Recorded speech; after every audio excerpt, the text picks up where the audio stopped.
and welcome the next act. It is Richard! Hello, does this work? Yes, it does, grand. Right. Hello, I'm Richard. I'm a researcher here at Glasgow in physics and a bit in engineering too. And now I'm going to get to the sad bit. In 2008, 90,000 people were killed by an earthquake in China.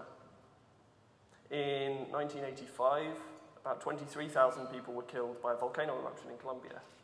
In the Boxing Day tsunami, which is also caused by an earthquake, about 230,000 people died. Every year, 15 to 20,000 people are killed by landmines globally. Now, I want to do something to change this, and I think I've just invented something that can. It's an extremely sensitive gravity sensor, and it's so small that if you wanted to, you could put it inside of a golf ball. So, I'll get onto that and why I'm wearing this stupid outfit in a bit, but first I'll tell you a few things about gravity. I said it's a gravity sensor. So,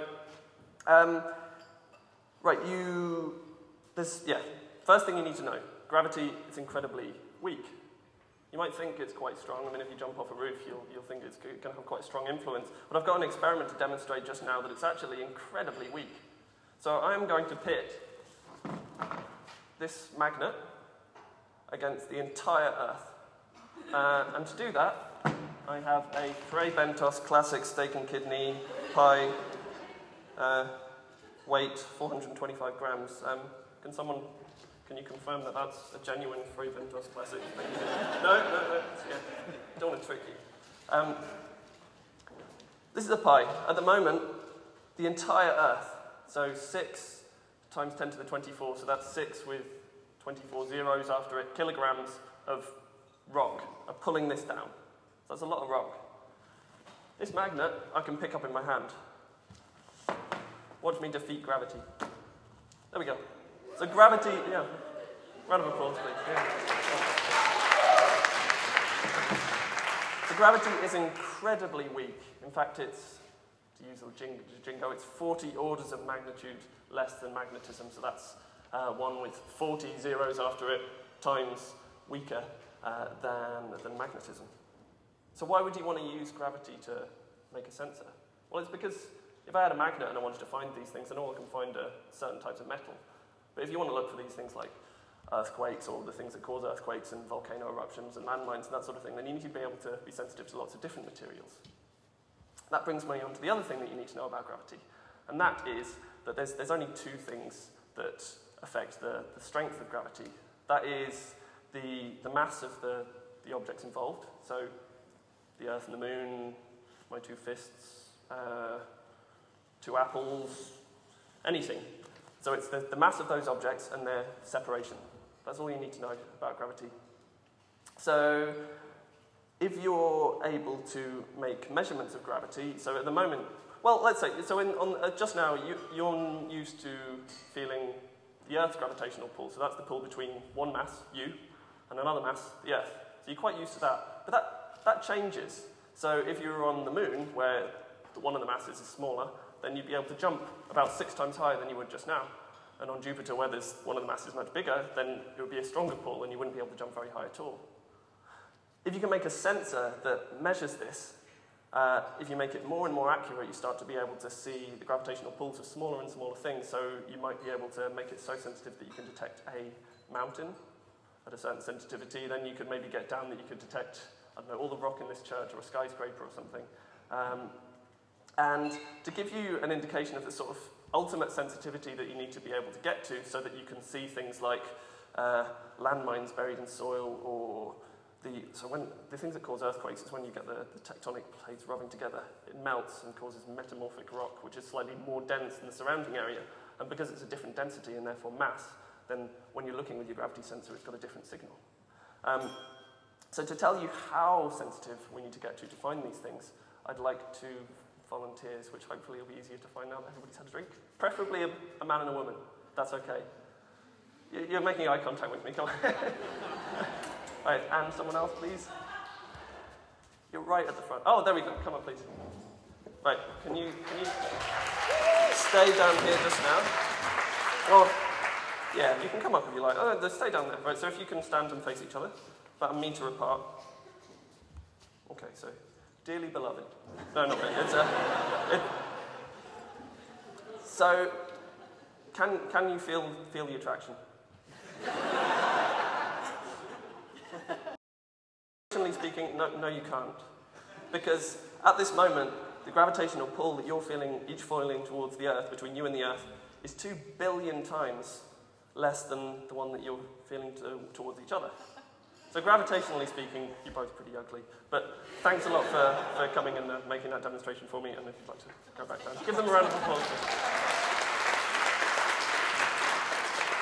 So, you have to make these things incredibly sensitive. So, well, how do you go about doing this? I'm going to sort out some of this stuff. Right.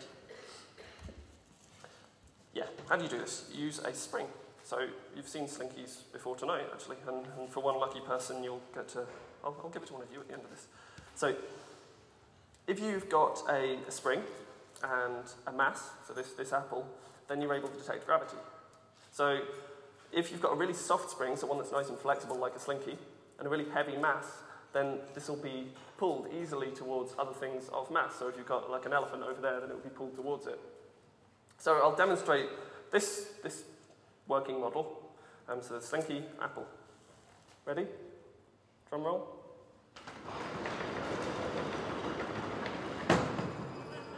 So that doesn't really work. Because as well as it needing to be really soft and the mass very heavy, it also needs to be strong, because otherwise it's just going to fall over and you're not going to be able to detect anything. So for that reason, we've used something you might not think of as a spring, but it is. It's a saw blade, like this. I'm not going to cut anyone in half. So if you put a mass on the... Right. There we go. If you put a mass on the end of this spring, then you'll see it's still very soft. Oh, there's water going everywhere. So if I were looking at an elephant over there, then it would be easily deflected towards that. And that's because it's very thin in this dimension, but very thick in this one. So it's soft. It's got a heavy mass on the end, but it's also very flexible. It's also very strong.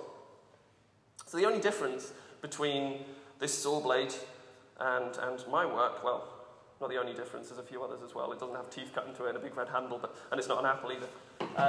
The difference is that the one that we're making is incredibly small. So in this dimension here, it's about 10 times thinner than one of my hairs. I have checked. And in this dimension, it's about a millimetre. So that makes it very soft, and it makes it very strong. So, has this been done before? Well, yes, it has. But if you want anything of the sort of accuracy that we're going for, the sensitivity, then they normally cost about £100,000, and they're about the size and weight of a washing machine, which isn't so useful. There's also ones that have been invented that are this small. In fact, most of you got one in your pocket. It's that thing that, I won't do it, but it's that thing that makes the screen turn sideways when you tilt it. So that's the same sort of thing. But that is about 100,000 times not sensitive enough. So we're trying to incorporate the extreme sensitivity of the big washing machine size ones with the cheapness and the size of the ones in your pocket. So with something like this, you'd be able to put it down boreholes, or you'd be able to fly it in planes, or you'd be able to drive it in cars quite easily, and it'd be very cheap and reproducible. So the scope of this thing is amazing. And I want to tell you now, I mean, it's until about 2 months ago, this was just a design.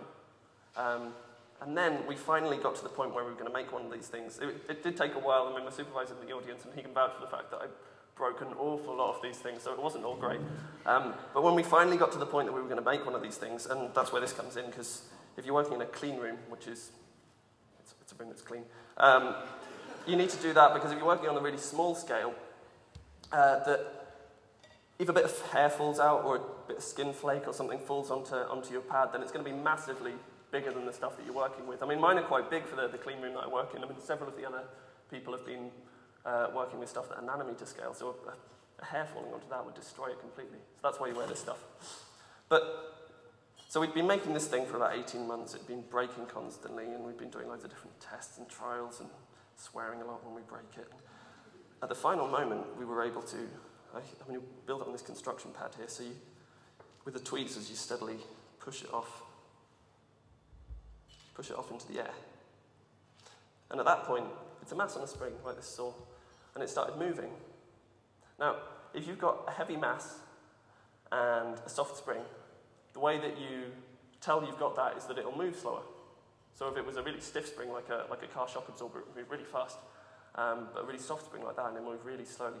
So when we pushed this thing off, and it was moving so slowly, in fact, it was about twice as good as the previous world record, we knew that we'd build something special.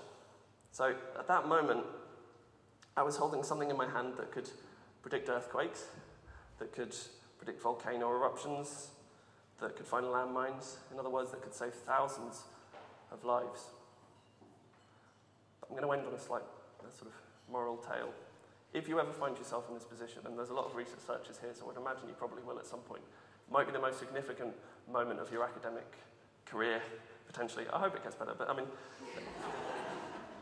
whatever you do, if this happens to you, make sure that you've got some sort of statement pre-prepared, because the most annoying thing about this was that I forgot to say Eureka.